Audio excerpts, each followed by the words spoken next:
Good morning, everyone. Happy Monday morning. Welcome to the Daily Faith Builder. Yesterday on Sunday, we looked at Philippians chapter 3, verses 7 through 21, some of my most favorite verses, just hearing Paul's heart for his desire to know Christ. And we're looking this week this idea that wholeness, actually our desire for wholeness, our hope for wholeness and health is wrapped up in hope for the resurrection, in the completed work of Jesus in fully making us into everything that we were meant to be at the resurrection. And this idea of wholeness and health, it's something that's really behind all of our efforts in life that we strive for. We want to be healthy.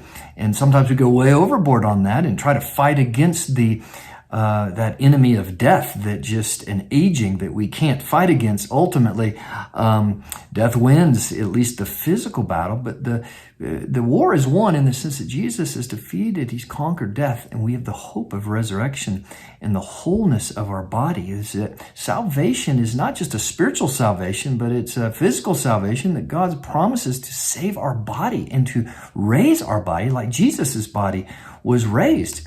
And be given a new spiritual body and to be made whole and complete. And I think most of our striving today is in this big question mark of really not knowing or understanding what we were really meant to be. In other words, what's the vision of what are we to be? What are we meant to be and become ultimately? And we have to know that. If I don't have security in that, and have a good vision of that, and a good example of that, well, how am I going to live today to work towards that goal? So a lot of our efforts of health and wholeness are just kind of stabs in the dark in many ways. And who's our example? Well, there is no other example like Jesus. He is the perfect person. He has perfect health and perfect wholeness. Jesus is our example. And he lived that life that we're to model in the life that he promises to give us. And so in Philippians chapter 3, I just want to read verses 7 through 11 for us this morning. Some wonderful, just to hear Paul's heart. He says, "But for whatever gain I had, I counted as loss for the sake of Christ. Indeed, I count everything as loss because of the surpassing worth of knowing Christ Jesus, my Lord." For Paul is to know this, the reality of salvation, to know Christ, be in relationship with him. Everything of his hope, of his own life, his own heart, his soul, his physical body was wrapped up in knowing Jesus and knowing that Jesus would make everything new again and whole, ultimately for him. It says, "For his sake I have suffered the loss of all things and count them as rubbish, in order that I may gain Christ and be found in him, not having a righteousness of my own that comes from the law, but that which comes from faith in Jesus." In other words, it's Christ, it's faith in him. He's made us right before God by the grace of God, the forgiveness of sins and the conquering of death, so we can live this new life. And he goes on to verse 10.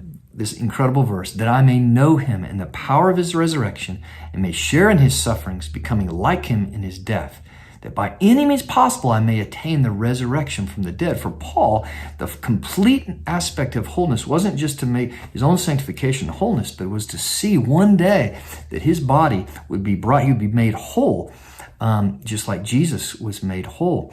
And so again, just as we close the verse 17 of chapter 3, Paul says this, "Brothers and sisters, join in imitating me and keep your eyes on those who walk according to the example you have in us." And so the big question is, who are our examples? Who are we following? Who are we modeling? How to live life, and what we're trying to become. In other words, are we becoming like him, like Christ? Who we're around forms us more than anything else.